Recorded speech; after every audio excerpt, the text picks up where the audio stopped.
Olá, hoje é dia da gente falar de política, de boa política e de política do nosso Rio Grande do Sul. Convidada de hoje, natural de Canoas, foi vereadora em Porto Alegre e é deputada estadual em segundo mandato. Seja muito bem-vinda, deputada Anne Ortiz. Muito obrigada, é um prazer imenso estar aqui contigo. A política está no sangue. Eu tive a oportunidade e o privilégio de poder conhecer e participar, né, de política desde muito jovem. Quando eu era criança ainda, meu pai foi prefeito de Palmares do Sul. E eu acho que para uma pessoa pensar em alguma coisa, é importante ter esse contato com isso, né? Então, que movimentos foram esses que te levaram para a política? Bom, o que me levou para a política foi a possibilidade de mudar algumas coisas, principalmente eu sou da iniciativa privada, eu tive meu primeiro negócio com 18 anos, e melhorar a questão da burocracia, do tamanho do Estado, do peso que o Estado tem nas costas de quem quer empreender, quer poder construir algo no nosso Estado. Então, o que me levou para dentro da política foi isso, para a gente poder trabalhar também questões de políticas públicas que realmente gerem para a nossa sociedade a independência que a sociedade precisa ter. E contrária ao que a gente via muito de um paternalismo e de um Estado que fazia mais populismo do que, de fato, desenvolvia uma sociedade autossustentável. De cara, uma eleição, uma votação muito expressiva, né?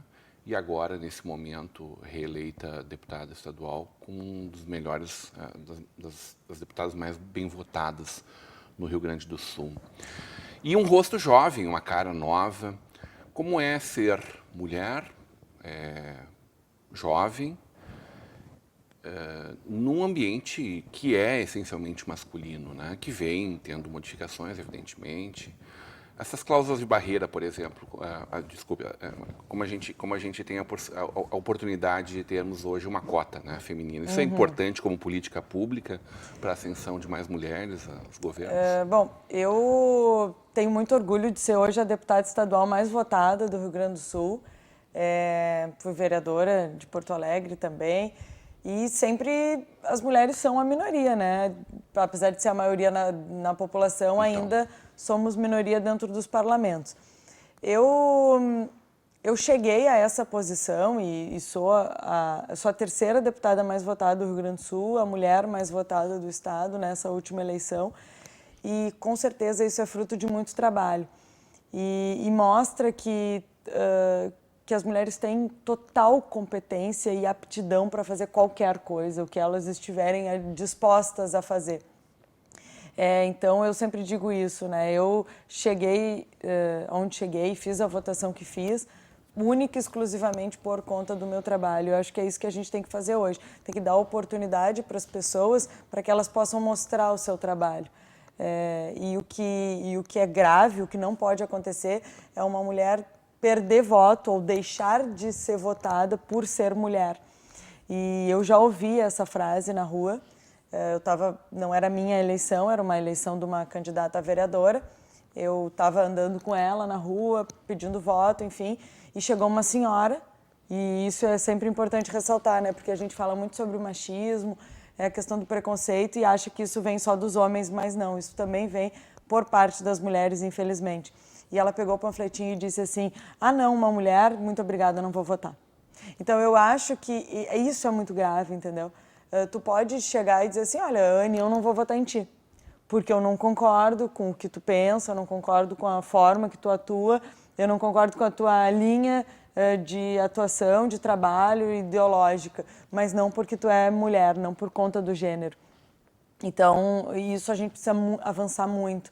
A política ainda é um ambiente muito masculino, ainda tem muito preconceito. Se a gente falar que o machismo não existe, é a mesma coisa que a gente tentar dizer que o sol não nasce todos os dias. Então, muitas vezes a gente pode estar num dia nublado e não ver o sol, mas ele está lá e ele existe e é forte. Mas a forma de combater isso, e que eu sempre fiz, e sempre foi o jeito que eu achei melhor, nunca foi me vitimizando, mas sim trabalhando cada vez mais e mostrando o que eu vim para fazer e a forma que eu quero fazer. E isso eu notei de uma forma mais forte quando eu fiquei grávida. Tua eleição foi acompanhada pelo teu eleitor. Exatamente. E aí isso de uma forma mais... A questão do machismo, uma forma maior, assim. Mas a gente tem que erguer a cabeça, enfrentar. E a questão das cotas para as mulheres, ela é importante, mas esse trabalho tem que ser feito muito forte dentro dos partidos. Não adianta botar mulheres para concorrer e não investir nessas candidaturas e não acreditar nessas candidaturas. Ou a própria mulher acreditar que é possível ela concorrer e ter um bom desempenho. Então, o incentivo não é só botar os números lá. Eu acho que não é só quantidade, a gente precisa trabalhar qualidade e precisa também incentivar essas mulheres, apoiar umas às outras ou uns aos outros, né? Para que a gente possa estar ocupando esses espaços. Porque competência é indiscutível, isso as mulheres já mostraram que têm muita competência, muita capacidade e conseguem dar conta do recado e, aliás, muito bem, né? Eu vi inúmeras vezes em partidos políticos as pessoas que comandavam partidos, dirigentes partidários, desfazendo dos jovens, por exemplo, que pleiteavam alguma vaga e tinha algum destaque dentro do organismo partidário. E o que a gente viu nesta eleição é uma total subversão de uma ordem natural, que era da pessoa mais experiente, da pessoa que tinha já seu curral eleitoral, né, sua base. A gente viu muito jovem sendo muito votado. Que não bom, necessariamente né? jovens de idade, mas de ideias Sim. renovadoras também. Tu acha que tu já é resultado dessa onda também? Dessa nova busca, dessa tentativa de algo diferente? A sociedade está diferente, o eleitor está diferente, consequentemente, a política tem que estar diferente, né? E o representante. Muitas vezes as pessoas falam, a gente tem que ouvir as vozes, né, das ruas e ouvir o que as ruas estão dizendo, enfim. Só que muita gente não executa isso. Não adianta ouvir e entrar num ouvido e sair no outro, né? Verdade. Você tem que ouvir, entender e fazer. Então, eu acho que esse novo espírito, essa nova pegada, uma dinâmica diferente, e as redes sociais favorecem isso, né? Porque esses jovens, e aí no meu caso, se antigamente tu não tinha grande mídia para poder mostrar o teu trabalho ou te apresentar para os eleitores, tinha uma dificuldade, a barreira era essa. Eu sempre falava, olha, eu tenho muito para dizer, eu tenho muito para oferecer, mas e qual é a minha barreira hoje? É como é que isso chega lá na ponta. E hoje isso chega lá na ponta através das redes sociais. Então, a rede social é uma ferramenta muito boa e muito importante. Claro que ela também serve... Ela tem a cobrança também, né? Não a cobrança, muito a cobrança não é pertinho, ruim. né? Eu ia falar da parte ruim da rede social, não é a cobrança. A cobrança é importante. Os haters e daí toda a maldade que vem por trás, assim, de muita gente falar o que pensa sem nenhum conhecimento, fazer julgamento, tá cheio de julgadores dentro da rede social. Tu desloca, então, aquela cobrança do que são os haters. Não, Não totalmente. são a mesma coisa. Não são a mesma coisa. Eu acho que cobrança é válida e tem que ter a cobrança, né? E a gente está aí para isso, para a cobrança, de dizer, olha, eu tô achando que está fazendo bem, ou não está fazendo o teu trabalho bem. Isso tem que cobrar. Agora, o hater dentro da rede social é muito assusta? nocivo. Não me assusta, mas eu acho que é bem nocivo. Porque, às assim. vezes, eles não ficam só no ambiente da rede também, né? Tu é criticado em público? Tu tens pessoas que te abordam publicamente só por ser política, sem te conhecer realmente, sem acompanhar teu mandato? Não tem. E isso eu fico muito feliz, assim, pelo contrário, sabe? Muita gente reconhece o meu mandato, sabe do trabalho que eu fiz e aí vem, elogia, apoia, e eu acho que essas manifestações são tão importantes porque nos dão força, né, para continuar lutando e mostra que a gente está no caminho certo. Mas é uma voz muito forte. Tu tens uma posição muito firme, né? E essa tua atitude, essa tua atividade política ela tem ocupado espaços em vários lugares. É um novo jeito de fazer política? É o jeito de fazer política, né? Quando a gente fala em novo jeito de fazer política, qual é a forma que eu entendo que a gente tenha que fazer política?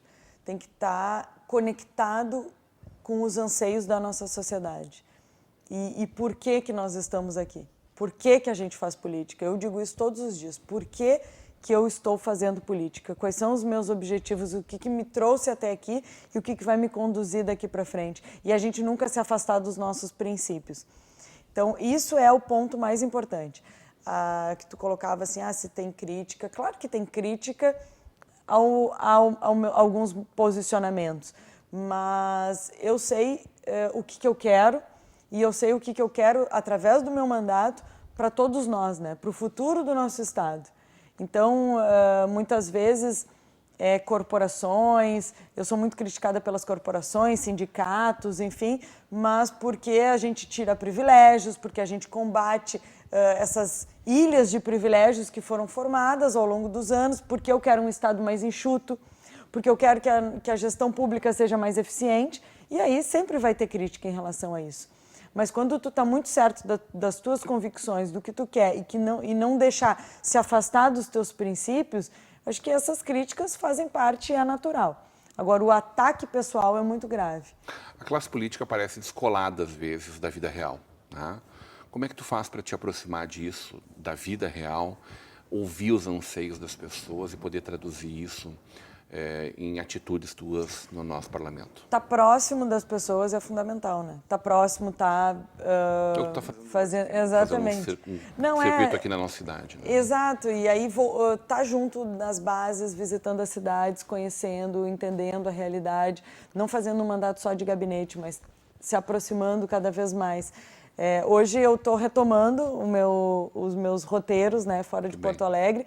Eu tive bebê faz pouco tempo, e aí, claro, tem o período, né, enfim, da licença, que eu acabei nem tirando todo, porque eu achei importante voltar para a Assembleia para votar o projeto das privatizações, CSRM e Sulgás. Então, isso foi um assunto que eu discuti muito na legislatura passada, que o Estado precisava ser mais enxuto, que precisava ser mais eficiente, e essas empresas não precisavam mais pertencer ao Estado. O Estado não precisa ter o controle sobre essas empresas. O Estado tem que cuidar de infraestrutura para atrair cada vez mais investimentos para cá, tem que cuidar de segurança, óbvio, saúde e educação. Agora, a forma que ele cuida da saúde e cuida da educação, eu acho que a gente poderia pensar outros modelos. Mas essas são as principais questões e que o Estado tem que estar ali pontualmente. Então, eu voltei quando o Pedro, meu filho, tinha 2 meses, um pouquinho, voltei para a Assembleia para votar esse projeto que eu acho tão importante. E voltei por conta desse eleitor, dessas pessoas que conhecem o meu trabalho e que confiam no meu trabalho, por respeito a eles, a quase os 95 mil eleitores que me reconduziram para o meu segundo mandato, eu decidi voltar e votar um projeto que é tão importante para o futuro do nosso estado. É perdoável que o nosso ex-governador tenha remetido esse projeto para a Assembleia no apagar das luzes do seu governo? Teve 4 anos para fazer isso, né, Anne? Isso não é a política que a gente não pode mais. O que aconteceu, exatamente, o que aconteceu é o seguinte, também a Assembleia na legislatura passada era diferente. Havia entraves dentro do parlamento? Havia entraves, tanto que tem projetos hoje que estão sendo reapresentados, que foram votados numa forma porque era possível. Então, a gente também tem que ver, e a sociedade muda, é o que eu estava falando, está mudando, a classe política está desconectada. Por isso que trocou mais da metade dos deputados. De 55, tem 28 deputados novos. Então, talvez esses que estão desconectados com a realidade, com o que está mudando, com a forma que a gente está fazendo, foram substituídos, né, e teve essa renovação grande aí dentro da Assembleia. Tu está vivendo muito proximamente o governo do nosso governador Eduardo Leite. Como está andando esse governo? Vamos conversar sobre isso na volta do intervalo. Hoje, numa conversa de peso com a deputada estadual Anne Ortiz.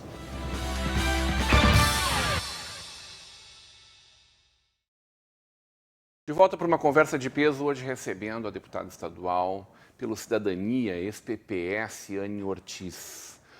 Anne, te provocava antes de nós irmos para o intervalo a respeito do mandato do nosso governador Eduardo Leite. Apesar dessa tua breve licença maternidade, tu tens acompanhado muito proximamente o mandato do governador que tu ajudaste a eleger. Exato. Como então esses primeiros movimentos, governador, aqui no Novo Hamburgo, recentemente, na palestra do nosso ministro da Economia, ele fez a referência de que nenhum governador no Brasil tinha trabalhado tanto nos primeiros 6 meses e aprovado pautas fundamentais para as modificações necessárias para o nosso Estado, se comparando a todo o Brasil, e querendo mostrar a sua vontade de realizar e também a sua agenda liberal, sua agenda propositiva. É isso mesmo? Eu acredito que sim, o governador tem trabalhado muito. A própria lei das privatizações que tu colocou no bloco anterior. O governo demorou 4 anos, talvez o governador Sartori tenha perdido o time de apresentar esse projeto, depois tentou fazer através de plebiscito e aí não passou. Ele já, no primeiro semestre, já conseguiu aprovar a venda, né, das estatais. Isso é extremamente importante porque a gente tem uma renegociação da dívida para fazer e tem que ser feito para o Estado poder se recuperar e poder fazer novos investimentos. Temos agora para o segundo semestre discussões importantes, o projeto que muda a questão da legislação ambiental, de licenças, para dar cada vez mais celeridade em todo o processo, isso é importante, sem desconsiderar que o tema ambiental é um tema importante e é caro a todos nós, é óbvio, mas a legislação que emperra, que dificulta, que cria dificuldades, né, ao invés de criar mecanismos Precisamos importantes. caminhar, né? Acho que a gente precisa caminhar, então a burocracia pela burocracia, ela é burra, então a gente tem que usar ela a nosso favor para proteger, mas não para criar esses muros, muitas vezes, que acabam fazendo que muitos investimentos importantes eles saiam do nosso Estado. Também tem a questão da Previdência, que eu acredito que nós iremos discuti-la aqui, não só o Rio Grande do Sul, mas os estados, né, que vai ficar de fora. O Congresso Nacional não vai incluir, né, estados e municípios, porque eles não querem fazer essa discussão, querem que caia no colo dos deputados estaduais. Não querem ter o desgaste dessa discussão. Não querem ter o desgaste. E é um desgaste muito grande. Claro. Mas é o que eu falei antes. O que a gente quer? E a gente tem que ter mais força, muitas vezes, do que as corporações, e não se render e não se entregar. O que eu penso é no futuro do nosso Estado, é no nosso futuro. No futuro das próximas gerações. E a gente está passando por uma crise muito forte, muito grande, que não começou ontem, que é uma soma de ações que foram feitas que nos levaram a esse estágio atual. E para a gente poder se recuperar, muitos benefícios, enfim, muitas questões deverão ser revistas. Então, eu acredito que são assuntos importantes, são temas importantes, entre outros, né, que o Estado está batalhando para ter um Estado mais enxuto, um Estado mais eficiente. Hoje, por exemplo, serão conhecidos, essa semana, né, os nomes dos coordenadores, né, das coordenadorias de educação do Estado, que pela primeira vez não são indicações políticas, né, passaram por todo um processo seletivo, e isso é importante, porque a gente sempre fala de educação como um ponto importante, como uma mudança e o start para a transformação que a gente precisa passa pela educação. Então, isso é uma ação do governo do Estado, das coordenadorias, os coordenadores de educação não serem mais indicações políticas, e sim pessoas técnicas e capacitadas. Não que antes não fossem bons técnicos, mas a gente sabe que existia contaminação política. Mas antes não precisavam ser técnicos. Exato. Não precisavam ser técnicos. Indicação política, eu não estou dizendo que um político não pode indicar um técnico, claro. Poderia indicar um técnico, mas também poderia indicar qualquer outra pessoa. Completamente descontaminado de qualquer posição Exatamente. política, né? Passados 20%, 1/5 do mandato do nosso presidente Jair Bolsonaro, dá para ter esperança no Brasil melhor? A mudança já nos traz esperança. Então, o Brasil precisava dessa mudança. O Brasil precisava mudar, tirar aquilo que estava colocado, nós submergindo em relação à corrupção, uma corrupção instalada no nosso país, e essa resposta veio nas urnas, né? A população já não aguentava mais, principalmente quando tu tem um partido que construiu um projeto de poder e não um projeto de governo, com boas partes dele absolutamente contaminadas pela corrupção, uma quadrilha colocada ali dentro e não fazendo uma avaliação, né, do que aconteceu, uma autocrítica e ainda defendendo alguém que está preso. O ex-presidente da República está preso por corrupção, tentando defender o indefensável. Então, o Brasil passa por um momento importante, extremamente importante, de combate à corrupção, de combate ao populismo que estava sendo feito simplesmente por um projeto de poder. Claro, o presidente Bolsonaro enfrenta tudo isso, muitas vezes faz colocações que são infelizes, né, no meu ponto de vista, mas tem uma equipe técnica boa, tem uma equipe técnica de ministros, né, que está apontando para um futuro melhor do nosso país. Temos pouco tempo, né, em relação a tudo que a gente passou, a todo o processo que o Brasil estava passando para tu poder mudar algo completamente. Não é assim, é a mesma situação que eu falava aqui da questão econômica. Tu não consegue em tão pouco tempo fazer mudanças tão significativas. Tem um status, né, daquilo, e mudar de lugar é muito traumático, né? Mas eu acho que é importante, o Brasil passa por um novo momento e esse momento é importante. A gente sofreu muito, eu sempre digo, o Brasil é um país muito rico, é um país que tem muito potencial, só que a gente estava sendo muito roubado, muito literalmente roubado. Então, é um momento importante que a gente tem que limpar, né, de limpeza do nosso país e de mudança de perspectiva. Aí a gente vê os números, o desemprego diminuiu, o número de desempregados, o Brasil está crescendo, o número da violência também diminuiu, de assassinatos. Então eu sou muito otimista e tenho boas esperanças com o futuro do nosso país. A gente tem acompanhado parte da tua luta contra os privilégios, né? Acho que direitos adquiridos há que se considerar, privilégios há que se tratar de forma diferenciada, né? No mandato anterior, em relação às aposentadorias dos governadores do nosso estado, e nesse mandato uma briga muito grande a respeito das aposentadorias do nosso legislativo, especialmente dos nossos deputados, né?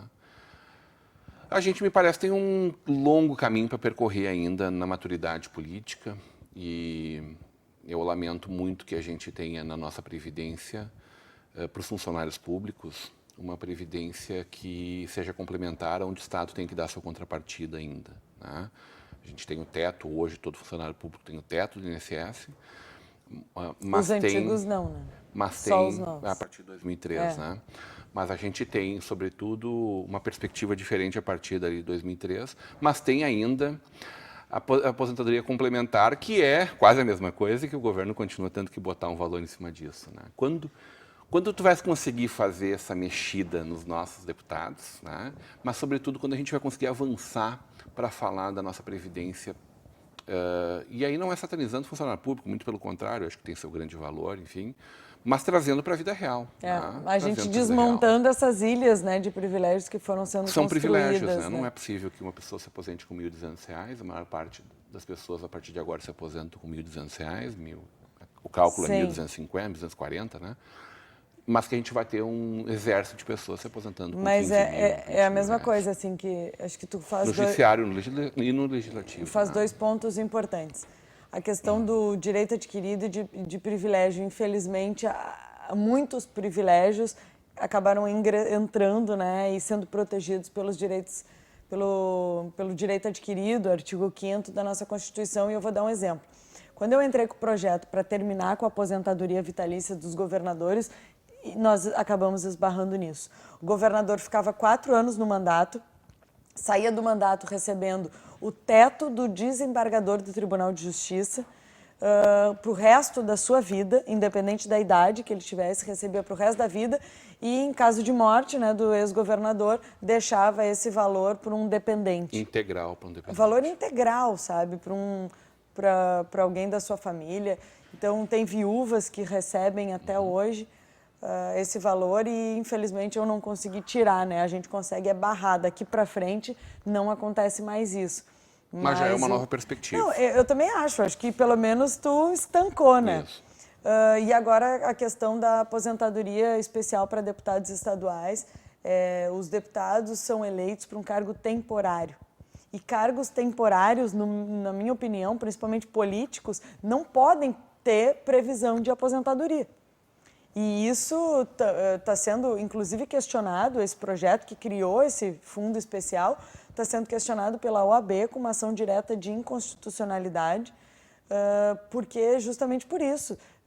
Primeiro que o próprio deputado cria o seu plano de previdência, e ainda porque é um cargo eletivo, um cargo temporário.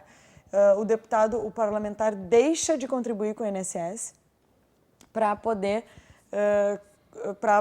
pagar para esse fundo. Então, tu retira os valores do regime geral da Previdência, que é deficitário, que está passando aí por um processo, né, de votação no nosso país e de discussão da nova Previdência. Tu retira para pagar para um fundo que é saudável, claro, porque ele começa agora, e aí o deputado contribui com 13% do seu subsídio e a Assembleia Legislativa, leia-se dinheiro de todos nós, contribui com 26% para esse fundo. E o deputado que aderiu, que não são todos os deputados, isso não é compulsório, né? É o deputado que quer, ele pode aderir ao plano, ele pode se aposentar de forma integral, com 35 anos de mandato, ou de forma proporcional. E aí, tu estava falando dos valores hoje que são pagos, né, de aposentadoria pelo INSS. Um deputado que contribui 8 anos, ele pode já se aposentar de forma proporcional, recebendo mais do que o teto do INSS. É um absurdo isso, né? É um absurdo. Como é que está o Cidadania preparado para as próximas eleições municipais? Estamos nos organizando. Tu tem essa vocação para o Executivo, Anny? Eu nunca participei do Executivo, né? Então. Eu sempre, desde que eu ingressei com mandato, né? Eu fui vereadora 2 anos de Porto Alegre. Na metade do meu mandato de vereadora, me elegi deputada estadual. No meu mandato passado, eu me dediquei exclusivamente para o Parlamento, né? Para a Assembleia Legislativa. Este segundo mandato também, a minha intenção é ficar dentro do Legislativo, não é ocupar um cargo no Executivo, e a gente é muito cobrado disso, né? Muitas vezes um parlamentar ele se elege para deputado, ou seja, para vereador, enfim, e acaba saindo e indo ocupando um espaço no Executivo. E tem, né, uma cobrança do eleitor, então eu decidi ficar no Legislativo, recebi muitos apelos em relação a isso, inclusive, porque como nós estivemos junto com o Eduardo Leite na campanha, enfim... Era natural que tu ocupasse uma secretaria, né? E teve, né, um convite, mas o eleitor foi muito incisivo e eu achei por bem ficar dentro da Assembleia, cumprir esse segundo mandato. Tinha muito o que fazer e aí dá para ver, né, por esse projeto da aposentadoria, né, dos deputados, não dos ex-governadores. Mas, então, foi essa decisão. Mas tem na perspectiva, assim, eu acho que o meu perfil de buscar resultados, quem é empresário, eu acho que tem na veia, né, essa questão. Eu acho que seria um grande desafio. Nunca está descartado essa possibilidade, mas com certeza, principalmente pela questão econômica, né, das finanças públicas, é um grande desafio. Como vai o PPS aqui no Cidadania aqui no nosso município, a partir da perspectiva da expulsão da vereadora Patrícia, né? Remanescente de bons quadros aqui ainda. deve compor uma chapa majoritária? Terá nominata a vereança? Sim, o partido está discutindo, né, o que nós vamos fazer no ano que vem aqui. É importante essa discussão, não tem mais coligação na proporcional, então trabalhar as nominatas. E não é só uma questão nossa, né, do Cidadania, esse PPS, mas de todos os partidos. Muitas vezes tu tem lá um município que tem uma nominata completa, está até sobrando, outros municípios não, então depende de cada estado, o partido é mais forte ou um partido não, em outro estado não. Então aqui em Novo Hamburgo não é diferente, a gente está se organizando, está compondo, temos bons quadros no partido. A questão da expulsão da vereadora é uma questão de decisão da executiva do partido e eu acho que muito acertada, porque os partidos políticos hoje, eles têm toda uma visão, né, da sociedade em relação aos partidos, a quantidade de partidos que se tem hoje no país e eu acho que o partido não pode servir para negócio, né, e negociata. Então, os partidos, muitos partidos hoje servem para isso, né, para as pessoas poderem tomar conta de um partido e negociar com esse partido. Então, eu acho que foi acertado essa questão, visto que a vereadora não quis estar dentro do partido ou de acordo com as regras. Ela, da mesma forma que ela ingressou no PPS, ela poderia ter saído do partido se não estava mais de acordo com as diretrizes do partido. Então, eu acho que foi uma decisão importante e principalmente porque o partido Cidadania aqui no Novo Hamburgo não é um partido de negócio. É um partido que tem as suas convicções, tem o seu trabalho reconhecido, é um partido que nunca se envolveu em corrupção, não foi citado na Lava Jato, está livre de toda essa corrupção que se entranhou dentro de muitos partidos. A gente sempre fala muito do PT, mas não é só o PT. Muitos partidos estão contaminados com a corrupção que estava assolando o nosso país. Então, a gente tem muito orgulho do nosso partido nunca ter sido citado, está sempre fora de toda essa questão e por também nunca ter sido visto, né, como um partido que é uma legenda que servia para negócio. E aí estamos trabalhando, nos organizando, pensando na eleição no ano que vem aqui, a forma como nós iremos participar. Mas, com certeza, com uma nominata para vereadores e queremos estar na próxima legislatura. Tudo bem, adorei conversar contigo. Obrigado pela presença na nossa Vale TV. Seja sempre muito bem-vindo. Obrigada, da mesma forma. É um prazer voltar aqui, né? Passa tão rápido o programa. Quando a gente vê, terminou. Mas é um prazer imenso para mim. Estou retomando aí os meus roteiros, voltando. Claro que a gente se divide, né? Entre as mamadas, entre cuidar do nenê, atividade profissional. E é muito satisfatório isso, muito satisfatório mesmo. Acho que é uma felicidade tão grande que a gente sente que dá conta de resolver e de fazer tudo.